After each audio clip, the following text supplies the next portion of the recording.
General Kenobi. Everyone follow your way in. The stream just started. I was making some last minute post about it because I was like, oh cool, started the stream. Oh, I should probably notify everyone that I'm doing the stream. I got my boy Jay doing that a little bit too, one of my moderators, but I'm like, I should probably be a little bit more, there we go, proactive. How's everybody doing? How y'all doing today? I've actually had a pretty interesting day actually. Lot going on, a lot of news. So I actually sort of hinted about this yesterday about a lot of XDC news coming out, and today is the day. Mostly talking about a lot of the milestones, mostly talking about a lot of the projects and a lot of the goals that were met, as well as what's going to be going into 2024 and a lot of different things. And there's this huge article write-up, and I figured who better to really break down a lot of this than moi. So yeah, we have this huge sort of this article write-up about all the different things that happened with XDC in the past year and all the interest. It's like basically like a one-stop shop for being able to find everything XDC in the past year, as well as seeing what's going on into 2024 with not only just the foundation but also a lot of these new projects. So we see a lot of new different types of tokenization. We see securitization and tokenized securities and tokenized treasuries. We see a lot of different financial products being issued on chain. We've seen Trada issue the first NFT security, and we've seen USTY issue US Treasury bonds on chain. And we've just seen a lot of different regulations as well. So we'll be going into that too.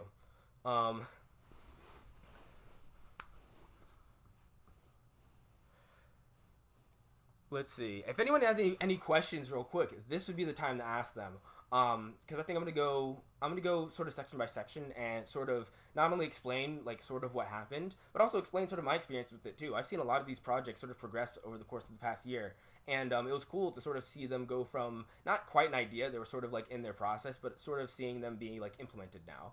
So I sort of want to touch on that because I see this sort of every day, and now it's finally this big article, this news thing to where people can now be familiar with it. But like a good portion of these I've seen, like I said, over the past year, and I now want to get a chance to talk about them. So, anywho, so 2023, XDC Network's most transformational year yet. Yeah, so 2023 is actually the XDC, the mainnet's fourth year of being live. So we're actually like still relatively young, but you see a lot of different things going on for 4 years. And just to give you sort of a gauge of reference, Bitcoin was founded in 2009, which was 14 years ago now, and XRP was 2012, which was just over 10 years now. I think Ethereum was 2013, I think. So there are a lot of projects that are like well over like about a decade old. And we're still pretty young, still some young ones in it. We got a lot of cool stuff. So, camera lens is dirty. Uh-oh. Actually, I might go fix that real quick.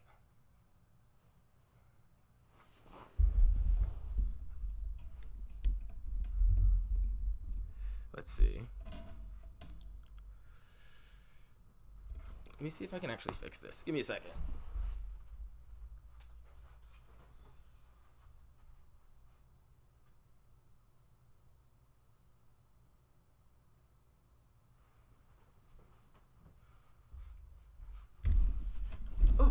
Actually, that's quite a bit better. Sweet. Anywho. So, there are a few different things in here. I'm not going to really go in here and read it all. Here, I'll actually take the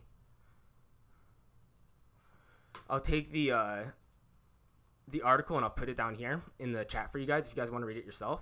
But I'm going to touch on a few of the key points. So, or at least a few of the key points that I find really important or I find really impactful. This almost reads sort of like a trade finance document or sort of like a TradFi sort of business document. It's not super exciting, but the things that are being done are sort of fundamental for what adoption is going to look like on XDC. So it is exciting, but in a sort of a boring way. But in a financial boring way. So if you're into that stuff, it's super cool. If not, it's like, okay, cool. Let's take a look at this and see what's going on here. So From global advancements in digitalization and real-world asset tokenization to an upsurge in development activity, the XDC network has benefited from a fruitful 2023.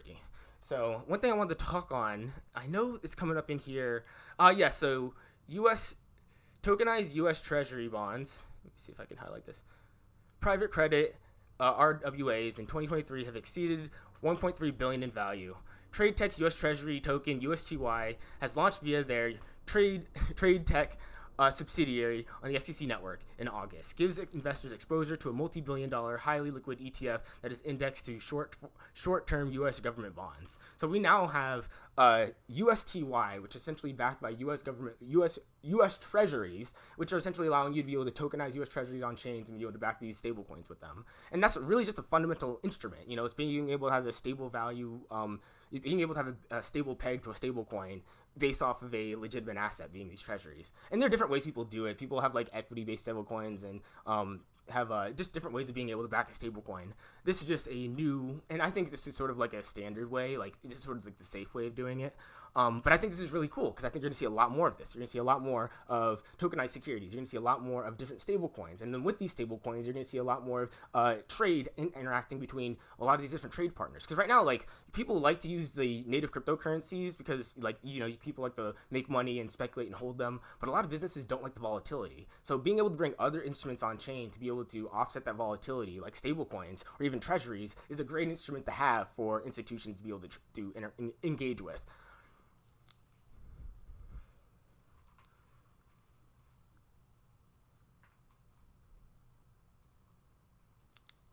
We also got a few other things. Ooh, I always do this, my bad. So, Securitize integrates XDC network. USTY is one of the few treasury products recognized by the RWA. And this is the biggest thing that's sort of the hurdle getting into tokenizing like assets on chain. It's the recognition, it's the compliance, it's the rules, it's all of that. So it's really cool being able to see, and I'll actually get more into this in terms of I think it was like some EU regulations that help build clarity for documents, like digitized and tokenized documents. Let's see what else we got here. Trade finance and XDC network were big victories this year. So with the implementation, with the UK Electronic Documents Act in 2023, EDTA in September, the conversion of burdensome paper documentation to electronic format is showing early signs of adoption. With at least 60% of the world trade in corridors utilizing British law, this significant milestone will enable much shorter trade times. Like, this is huge, right? So being able to have a rule set in place to allow people to have a standard to abide by could be a very simple thing to allow people to engage on these networks in a way that allows them to be able to scale. If everyone's sort of sitting on the sidelines going, well, how do I do this? How do I do that? How do I know if this is compliant? Well, if they're able to build these rules out, this is the exact type of thing that allows them to be able to enter into these markets.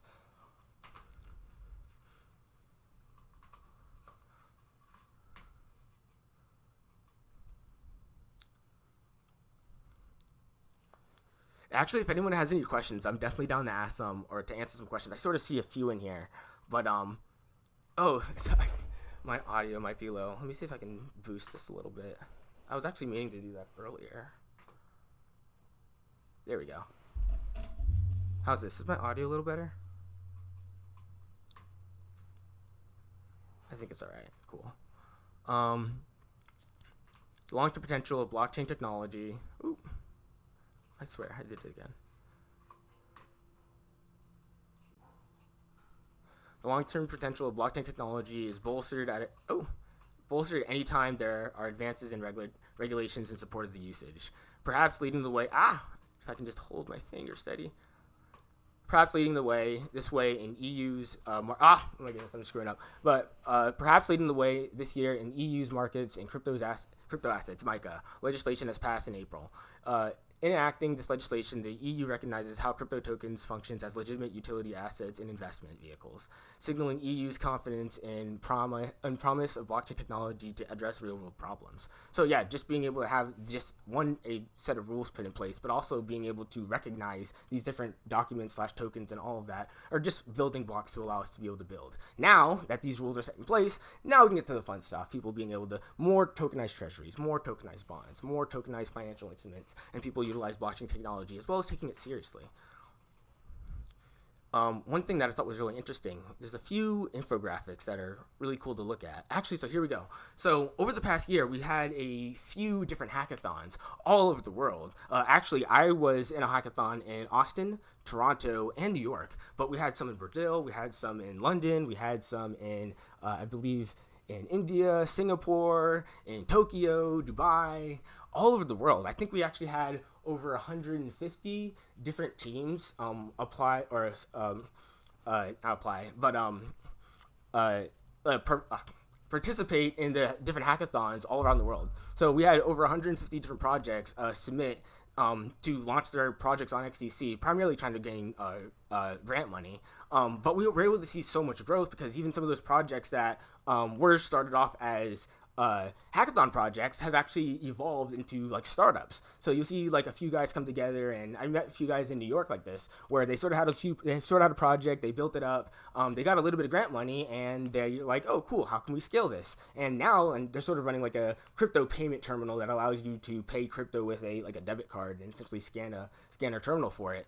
And they were just some guys at a hackathon who just happened to win the hackathon, and now essentially they're sort of building up this this application that allows them to pay cryptos through a card and through these like specialized terminals and such. So there are so many different projects all around the world that are even just starting off as just a few developers building something interesting and launching it on the XDC network. And we get to see so much of this through these different events that are being hosted. I try to go to these events because I want to be able to sort of share my experience and sort of get a chance to show what these events are like. I did this for Consensus, and I tried doing this a little bit for ETH New York. But for the most part, there are events all over the world that don't get anywhere near as much recognition as the ones that I go to. I'm pretty sure there was just one in Singapore and just one in India not that long ago, and it was huge there, but it didn't get as much attention here. So being able to see this shows so much growth just in the past year, just from all the events that we've been able to participate at, and from all the submissions from all the different projects that were participating. Oh my goodness. I think I totally screwed myself. I might need to go grab a glass of water real quick. I swear. Anywho. Actually, yeah, I might go do that real quick. So, here. I will leave this for you for 1 second. I will be right back.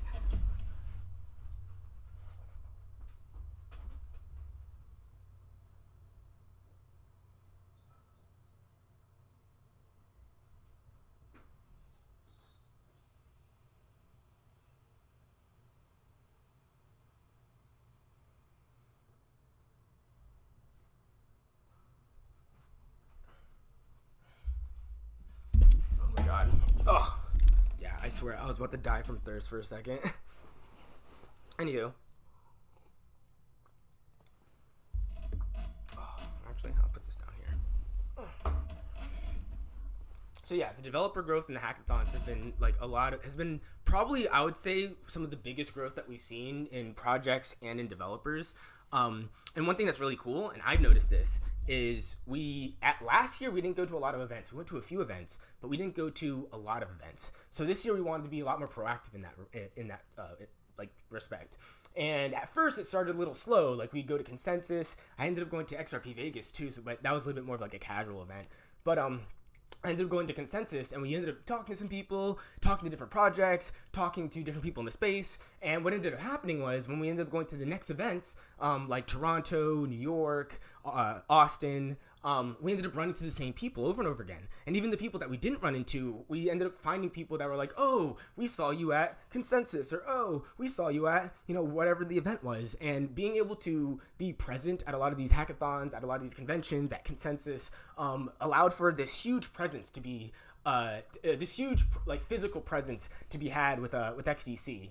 And we've been trying to have a really big online presence, especially with the foundation. But the physical presence brings in a lot of developers. A lot of developers are like right there on the ground, interacting with other developers, interacting with different businesses, trying to get funding, trying to do and don't get me wrong, it's not like people don't do things sort of atomized and online, but there's sort of like this in-person engagement that drives a lot of the activity. And you meet a lot of the developers, and you meet a lot of people that are building, and it's very easy to be able to encourage them to come over to the network because you're able to have a conversation with them, and that's really cool.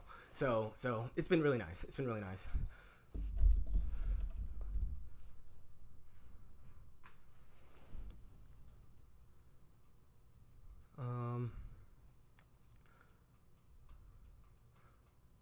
Oh yeah, so here we go. We had a little bit of our developer stats here. So in the past year, we had, what is this? Over 14,000 smart contracts launched on chain. We have over 360 hackathon participants. We have over 150 monthly average commits. So when it comes to people building on XDC, primarily, at least in the open source community, primarily they'll upload a lot of their code to GitHub. And on GitHub, we can actually track, and they track this across all ecosystems. You can actually track how much code is being committed, and really a commit is almost like an update, like a miniature addition, added to the code or whatever. And this just shows how much progress is being made. So if you see people building and making commits to a code base over a period of time, you can tell that people are, actively working on that project. So it was really cool being able to not only like sort of scout and see who was building on the network, but also see the total amount of growth, because this is almost like the total amount of like code being written. How much code and how often is it being written, and how much often is it being committed? And we're seeing that happen on a bigger scale than we've ever seen before. And I think a lot of that has to do with that in-person component. I've actually dealt with a lot of stuff online. My entire like presence isn't online, but the presence I've been able to interact with, or the way I've been able to interact with people in the present, like in person, I feel like just gives a whole nother experience. I feel like I'm able to actually like, it's not sort of like, oh, which blockchain, whatever. It's sort of like oh yeah, I see that you're building this app, and I see that you're trying to do this, and I see that you're trying to do that, and we have technologies that allow you to be able to do these things, and I see that you built on Ethereum, and we'll be able to migrate, and oh yeah, you'd be able to do this, and you'd be able to do that, and it's a lot more fluid of a conversation. So being able to like I said, interact with these devs and see the growth like tangibly in terms of commits was really cool. And then yeah, so we have XDC.dev, which is basically a forum where devs go not only to be able to talk about XDC, but they go to ask questions, and like people go and like answer them sort of in a forum. But it's just like a general XDC community environment, primarily there to facilitate developers in their ability to build their applications. And we've seen well over 2,000 different posts on XDC.dev, and that's just people asking, like I said, people asking questions, people engaging the community, people interacting with the new technologies that are published, because we were talking about new technologies like subnets, talking about new technologies like 2.0, people being able to engage and have Discord on that. So it was really cool, like just seeing, and XDC.dev is a relatively new product. I think it's about 2 years old now, maybe 1.5 years old. So seeing the XDC community explode in this sort of private forum, and it's really similar to like Stacked Overflow, but sort of in this private forum is great, because not only can we have developers come and like meet up in person, but they're like private spaces for developers to be able to find other developers and ask questions and collaborate and engage. So and these are all stats that we're all trying to raise. These are sort of the stats when people go, oh, why do you care about a network? These are sort of the stats you want to care about, and these are just a handful. There are a ton of different stats in terms that measure developer growth and ecosystem growth and community and all these different things. But these are the type of things that you want to sort of be looking at in terms of being able to like measure how well a network's growing. And is that Zach Rector? I can't believe I caught Quincy live. If that's actually Zach Rector, what's up, Zach? Yeah, I'm trying to go live more often, and I see more questions in here, but just so you guys know, so I will ask more XDC questions near the end, or more just general questions near the end. But if you have any questions on anything that I've spoken about so far, anything that may be like misinterpreted, or you want me to elaborate on, or just like sort of just like the importance of anything that may not necessarily seem important, just ask. Like, it's cool. Like I said, once I get to sort of the end of this, we'll like go into like just regular questions on XDC. But there's a lot more stuff here. I actually have another infographic that actually shows so many projects that are on chain. And I think that graphic, and let me see if I can pull it up, is the one thing that almost defines how the network is growing in a way that a lot of people don't get to see. So XDC network exposure extends to various ways. Exposure, all right, let me do that. Look out in 2024 and beyond. So here we go. So ecosystem growth. So look at all of these milestones and all of these projects. Now, I'm not going to go into every single one of them. Some of the bigger ones that people talk about, like SPI and Securitize and Fathom and stuff. Even Expector and like Bitpanda, like there are so many different projects that, and Expector is probably one of the more popular ones, and Securitize may be a little bit more popular. But a lot of these different projects, a lot of these different services that are being provided, allow you to facilitate a ecosystem where more type of trade partners can engage and have access to a wider variety of these trade services. So I always say, what's trade finance if there's nobody here and there are no products or services? So being able to have like Securitize may be focusing on a specific type of security, Yield Tech may be focusing on a different type of token, Fathom may be these all may be focusing on different types of things, but all of them coming together create this environment that is it's an environment that can foster growth for new businesses that want to be able to utilize these services. And that's kind of the whole shtick with blockchain, is you have all these different services that are able to utilize the blockchain in some way. And not only since they're on chain can they essentially be really efficient, interact with other assets on chain, but now other people can interact with those services. So every single service you have here is on some blockchain somewhere, not on, because most of them are on XDC, but I say Expector because they're on XRP and some other ones.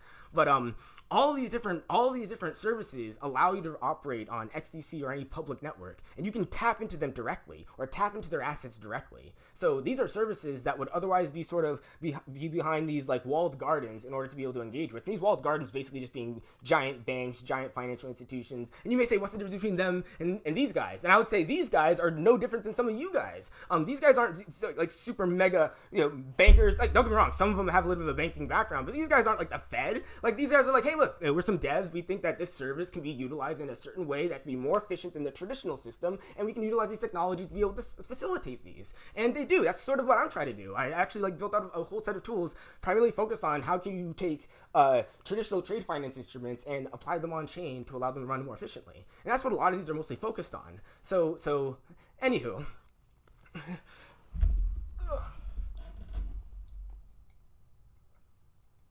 I wonder what would happen first, if I would talk so fast that I would just run out of breath and die, or if I would just just run out of water and just die from dehydration. I swear. Anywho,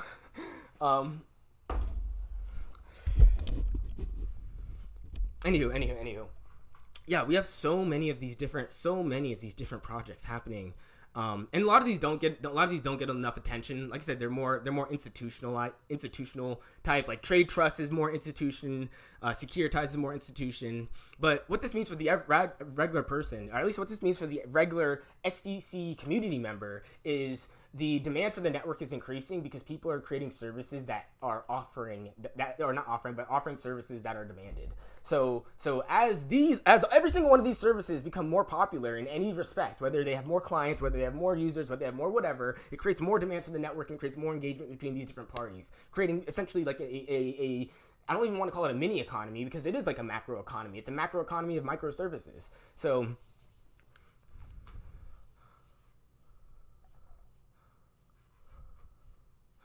someone's you should challenge yourself to see how fast you can talk. Maybe that was it. And that was that bad. I sort of joke a bit, and I don't try to. I do this thing where I get super excited, and I'm so into it. It's almost I can see it, almost I can describe every detail of it. So I just get more and more and more and more into it, and I just get faster and faster and faster. And I can see it more and more and more, and I just get until I run out of breath. Yeah, I've got it's just I get excited about things. I get really excited about things. And it's not even really about XDC or even a lot of these trade partners. I like seeing things. I like seeing sort of progress and growth. I've seen a lot of these projects when when they were just sort of we have a few smart contracts. What's up? I remember Trade Trust, when I first heard of them, I think they just got some of their contracts audited. It was a year ago. And I heard of the concept. I was oh, that's cool. And I knew that they were working with some different government organizations. I was dang, that's sick. And now they're way bigger now. They're and that's the thing, I see other projects using them. So I've met startups that have used startups that I've met before. So I'm holy cow, you're using them? Dang, I've met them. And it's just and it's because they're smart contracts. So and usually it's a little bit more than that, but they're public services that can be utilized. So that allows people to, like I said, have this seamless integration in a way that wouldn't be in a traditional system. Oh yeah, so I guess since I'm sort of down at this bottom here, I was going to do a few things. So first, Q&As. so I can give myself a breather.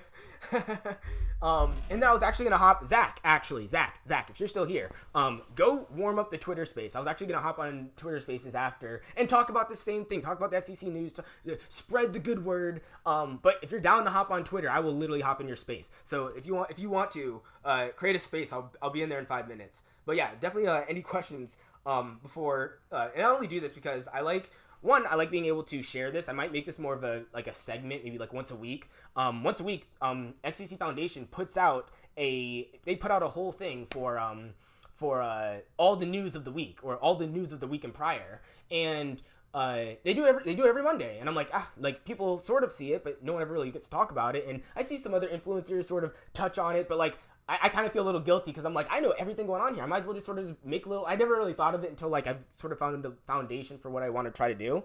But I'm like, I could easily put together like a 30-minute little news segment in the early of the week, because there's so many things happening. All of these different things that are on this page, that are in this article, were at some point in one of those weekly recap articles. But like I said, not a lot of people see those. They're a little bit more technical, not technical as in you can't understand it, but like they're not speculator or retail. Like they're sort of just general information happening on the network in some way, and it's all good. It's great, but it doesn't get the same attention or the same hype that the Bitcoin ETF may get or something.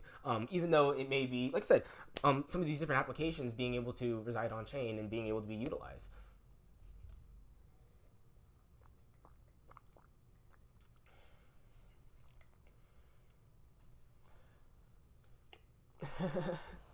I'm really liking the comments here. I was actually a little self-conscious, mostly because streaming's sort of weird. I like streaming a lot more, but it makes me sort of like nervous.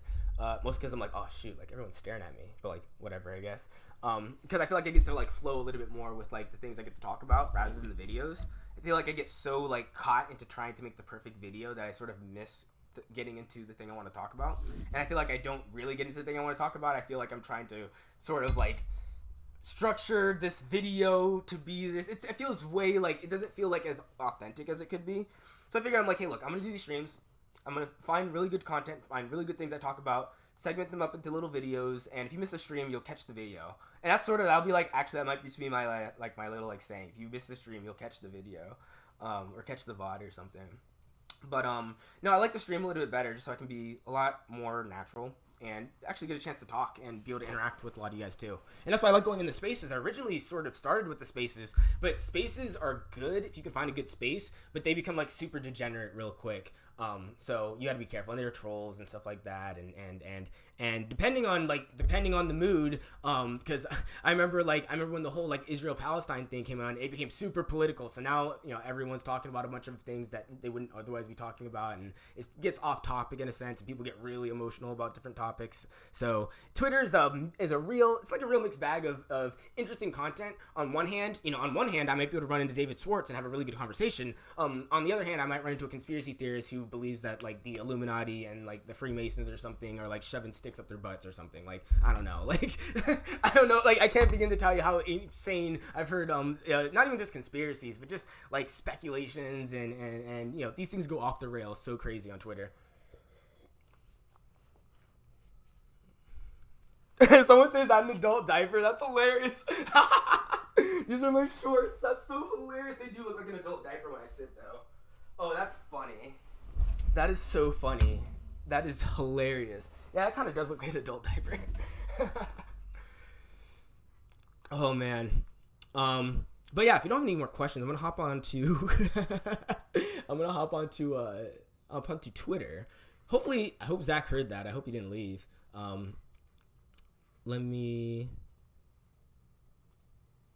Let's see.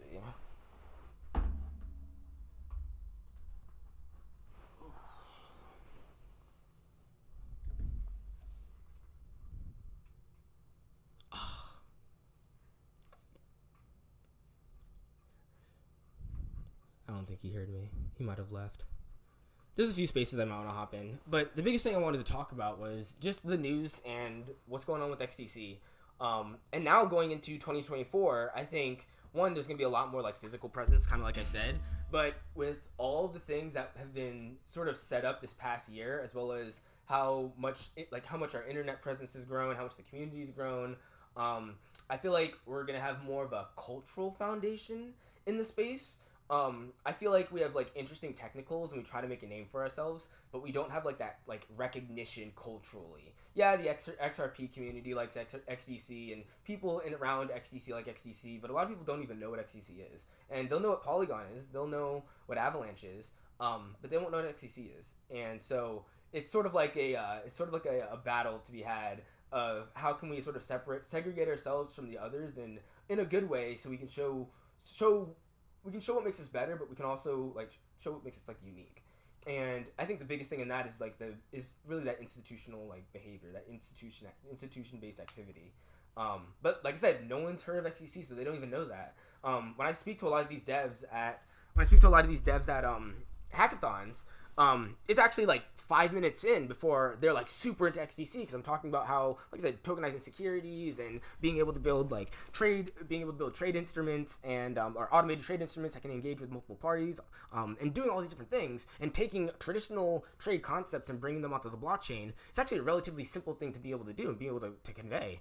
So it's like one of those things where I'm like, if we can just get more attention, and not even just attention, but just I want, and at least this is just like maybe my own bias, but I think XCC is a really cool technology, and I think there's so much hype and speculation in the crypto markets where people almost completely written off crypto completely. And I think we can sort of come in here and say, hey, look, there's a serious technology here. We can do something with this, and we can actually build new products that are more efficient and potentially even scale better than previous products with these new technologies. Now, look, these are very experimental, so just because you create something on blockchain doesn't automatically make it better than anything that's ever been created before, but it does give you an opportunity to do something different. It does give you an opportunity to do quite a few new things, like being able to have a neutral form of capital to be able to exchange with multiple trade partners, being able to have autonomous applications be able to run on a network where you don't necessarily need the host, being able to interact with multiple parties and multiple contracts on the same network, as opposed to trying to create a whole bunch of webhooks and APIs and a bunch of mechanisms to connect them to each other's like segregated systems.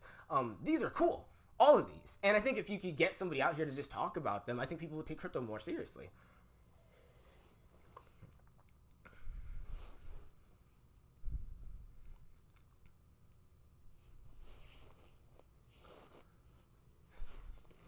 Yeah.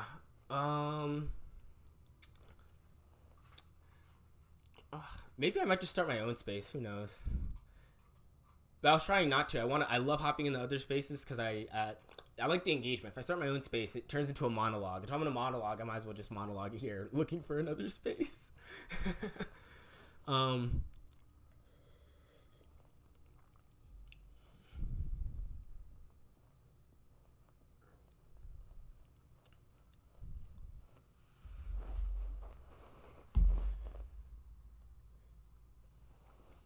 My goodness, I thought there'd be more going on. I've been in karma coverage spaces a little bit, but I don't know. I was hoping there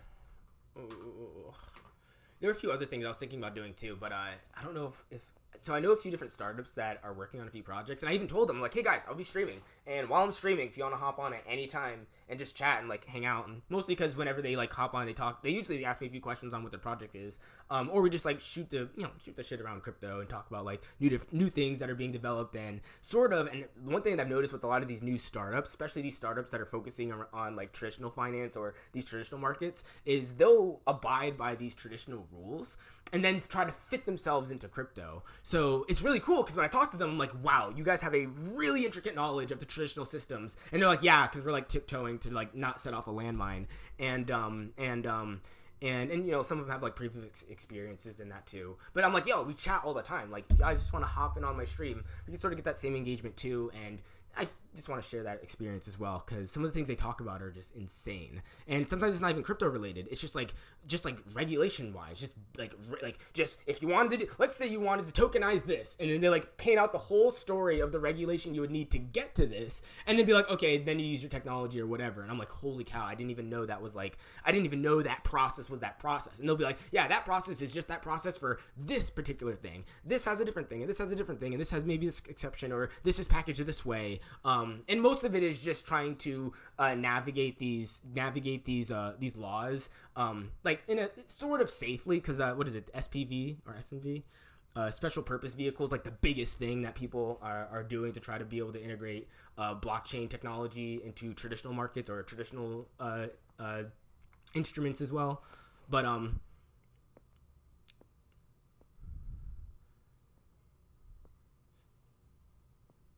let's see. Is Zach still in the chat? Oh my goodness. Because if that's the case, I was gonna just invite Zach onto my Discord, but yeah, I don't see anything good on Twitter. It sucks because like Twitter, like it could be. I mean, I could hop into any of these and maybe it's cool, but I don't know.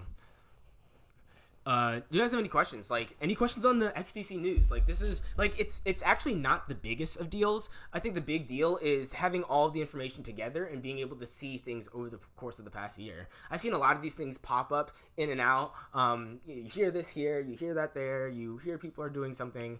But you don't necessarily get to see like, well, one, you don't get to see what everybody else is doing.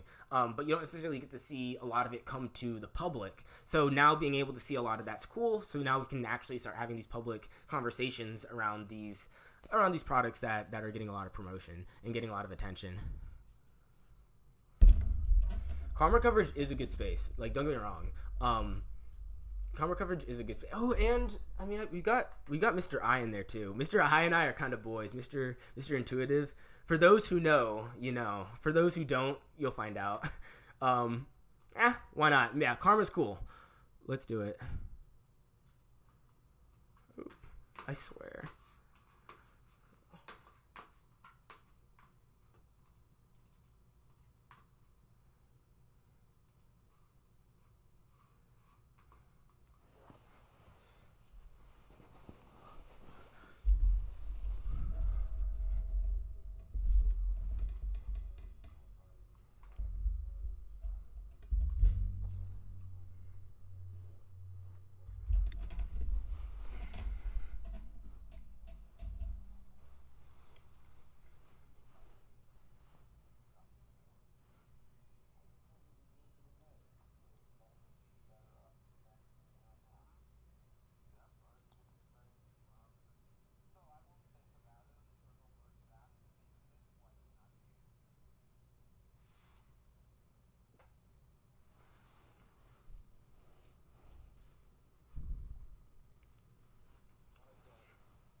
What are y'all talking about?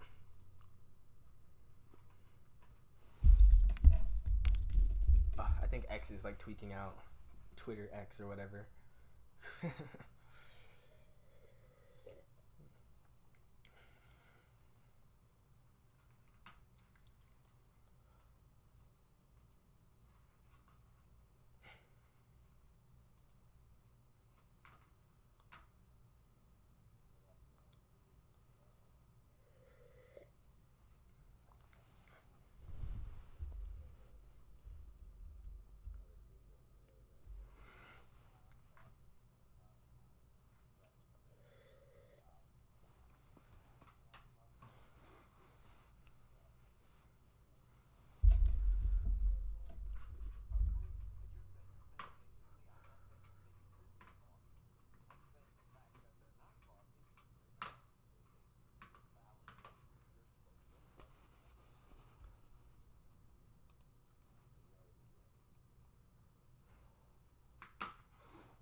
You've been hacked. The hacker's here. And I come to hack this space. Let's go! What's up?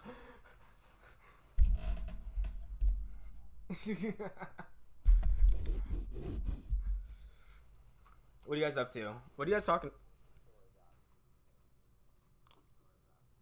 Storage options? What do you mean? The classic, what are we going to do now that Ledger's lost all our trust? Look, you can do it the old-fashioned way. You can do it the old-fashioned way. You could write it down on a piece of paper, or you could, put it on a USB and shove that. And don't get me wrong, if you put it on USB, just know the USB drive I think has a lifespan of like 7 years. So don't just think that you're gonna pick that up 20 years from now, and that's gonna be maybe. Don't get me wrong, there's a chance that it might be fine, but there's also a really good chance that there might be some deterioration. But you can put it on a USB, and maybe every 5 years swap it over to another USB, or write it on a piece of paper or whatever. If you don't want to use a third-party device or whatever, you can always you technically just generate them. So technically, I guess you could put it this way, technically if you could find a third-party key generating service, you could do that, or you could just write the whatever random word, like it's just the that one dictionary, like the BIP dictionary, so you could just choose words from that dictionary you want. However you like, it's not like a super sophisticated thing. The only thing would be the actual like device that you hold your key, and that'd be the whatever, like I said, either you hold a third party key generating service where you just put in your seed and it generates the address or whatever, or the private key, or you can just like write it in code or something. And that's like a hardcore, like I've heard people say it where like, oh yeah, what if I like wrote in Python on like a Raspberry Pi and like managed my keys that way and kept it offline. I'm like, cool dude, you go do that. Like that's totally a thing you could do. But yeah, that's from a standpoint of a regular person, like you start getting into like this really weird esoteric, like, I don't trust technology area.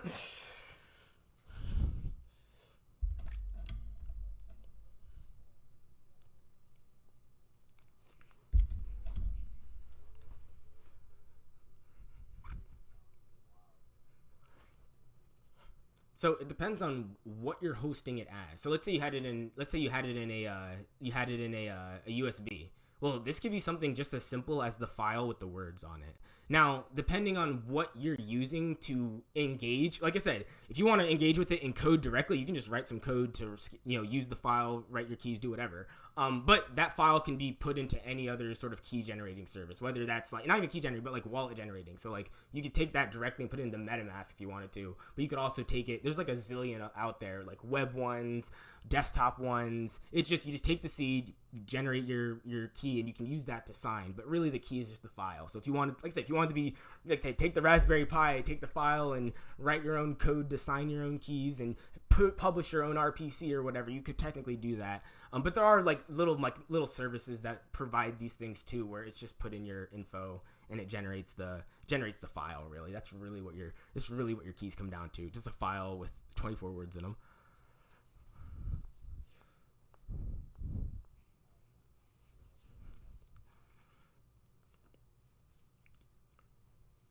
It's not like crazy complicated. It's just like you could probably find like some random software or something to generate keys on any number of different, like I said, web or some device or something, whatever, or even just have a file and, like I said, drag that file or whatever. But I would even say the thing about that is you would need like really good OPSEC to begin with. Like if you're managing with the files yourself, like you can't just have like really terrible security practices. So you would already need to have like practices where you feel comfortable managing the keys yourself, rather than using, like when you're dealing with Ledger, the only keys that you're dealing with is the card, the piece of paper. The device is basically managing your keys from that. So you're not managing a file. But something like Garda, for instance, and I know Garda just switched over to the mnemonic, but before they had it where it generated a file, and you could take that file and put on a CSV. It was like an encrypted file or something. But yeah, that's really all it is, a file or encrypted file with your seed.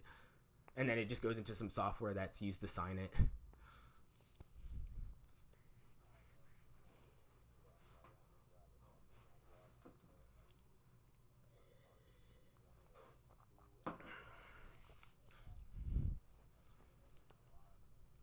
It so it depends on what service you're using. So we talk about software wallets, like just downloading app from the App Store. There are web wallets that are literally just websites, and the key signing is just like some JavaScript code or something. They have like desktop-esque wallets. I guess Garda can be considered a desktop wallet because they got a desktop app or whatever. And whatever the device is the thing that's signing the key. But like other than those services I just outlined to you, because those are like the most like retail, like consumer based services around generating keys. You can still manage your own keys by writing it on a piece of paper or handling it in a USB yourself. It's just like it's just like managing these keys yourself and feeling like you hold some level of control. And don't get me wrong, the average person would never do this. The whole, I manage my keys on a Raspberry Pi and then publish my own RPC. Like the average person would never do that. But like someone that's like, I don't trust the server, I don't trust cloud, I want to run my own. They may do that. They may have their seeds on you know what I mean? Like some crap like that. And run their own VPN or something.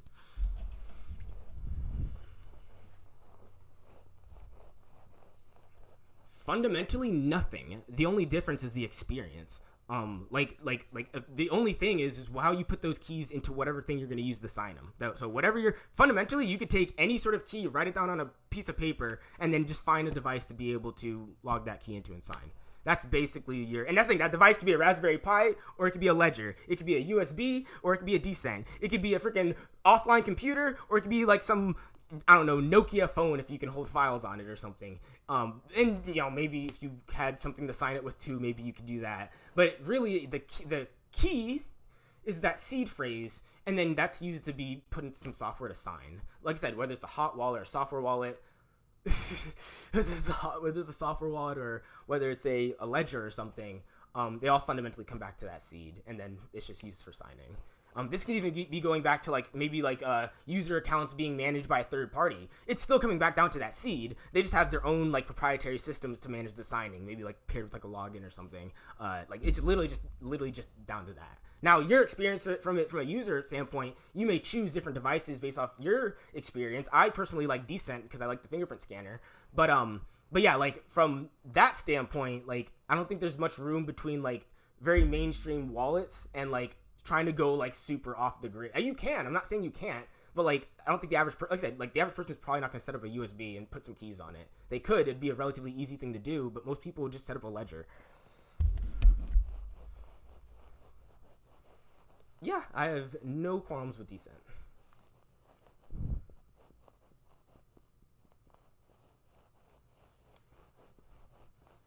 Yeah, it's kind of crazy.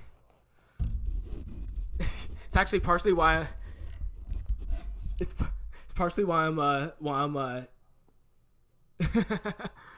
no, it's partially why I'm streaming too. I'm like, weddings are expensive, bro, and I do not want to liquidate my bags for a freaking wedding. So yeah, so trying to do a side gig, side hustle. Oh, the COVID. Just achoo. All right.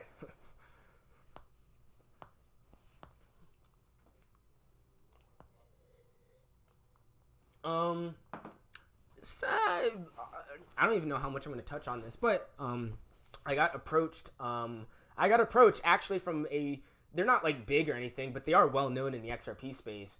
About putting together a game. I don't know the specifics of how far they are along, so I don't want to get too into it. But they came to me about setting up the smart contracts and setting up an iOS app, and it looked really cool. It was just a cool little card game, sort of Pokemon-esque game. It's cool. It was cool.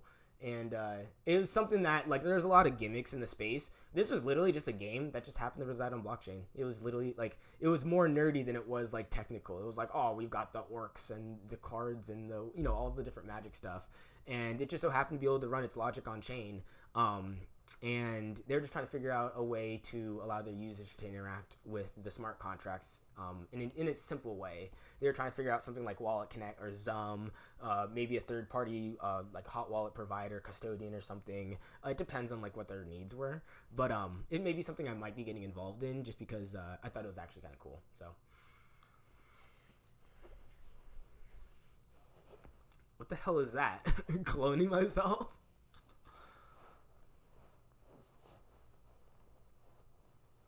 Oh my god. Freaking cloning myself. That's gold. That's gold. I was like, what?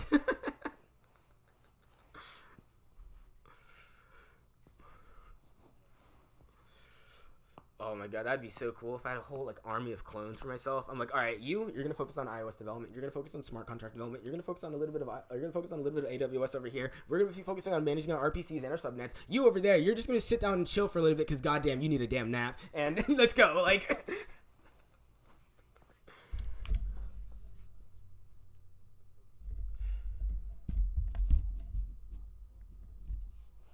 wait, what was that? Preventative arthritis from my fingers, like.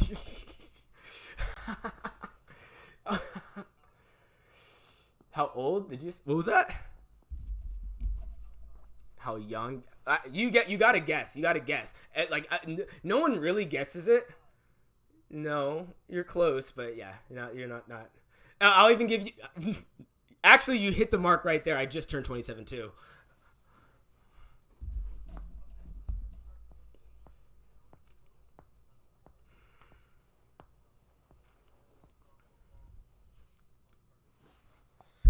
Oh, the stress balls, like.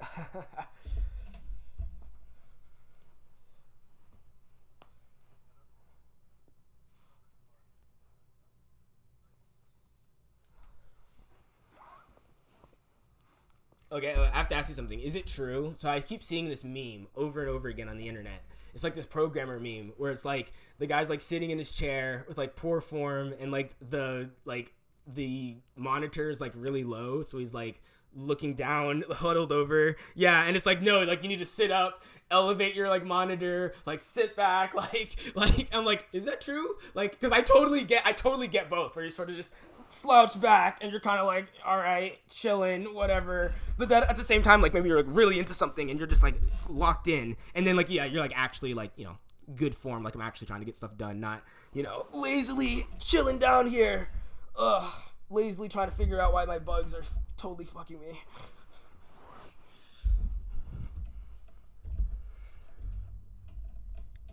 But anywho, yeah, keep moving. Honestly, I've been trying to like work out a little bit. But honestly, like I'm too freaking lazy. Like it's not that I won't like work out. It's that like I get so into like work or something that like I could work for like 12 hours and then be like, oh, maybe I should like go to the gym, go back to work a little bit, and then it's like nighttime. I'm like, maybe I'll go for a run, go back to work in a little bit. I'm like, god dang it, like. And I've been trying to like work out more, just like be a little bit more deliberate about that. But like, oh god, for some reason it just does not click with me.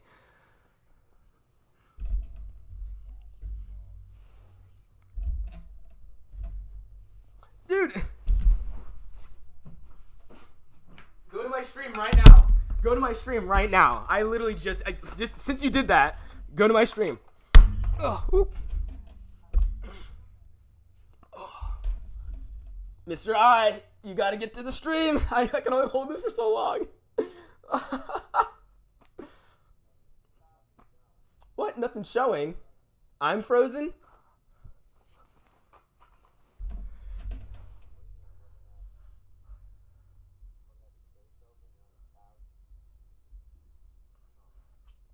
No, hold up. Trust me, dude. My computer is getting like first before you no. Before you criticize my computer being like absolutely like fucking me right now, I have so many applications, right? Don't get me wrong, I try to shut them down. I try to shut down as many as I can, but then what ends up happening is I'm like, okay, cool, I freed up just enough. Okay, well now the application I'm trying to use, like OBS or something, now starts to start running really well. So my computer just has a hard time, and it's mostly because I have so much shit. I have too much shit. And even when I try to close everything, I have too much shit. What?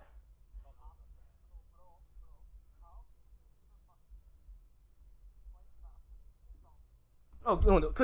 I need to educate you, my friend. So clearly, you need to take the USB port and.